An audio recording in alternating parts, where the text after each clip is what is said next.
Today we're back with a adjustable headset for the Quest 2. I don't know if you've had the trouble that I've had, but those things, first off, they get disgusting, sweaty, they're hard to clean. I don't want to break that plastic by throwing it in the wash. You really can't get it that clean with your hands. We have this headset here that completely takes care of that. This is completely plastic. The only part that is not plastic is this inner piece here. So when you need to, you can just rip it right out and go ahead and, clean it. Comes right out. So then if you look over here, you'll see where you adjust the headset.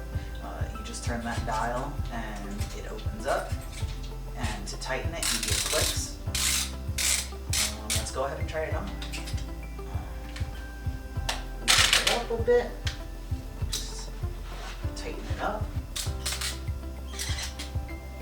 Oh yeah, see that other one? It was definitely loose. That stays on. Yeah, so head over onto Amazon and check it out. Definitely solves a lot of issues while you're working at it.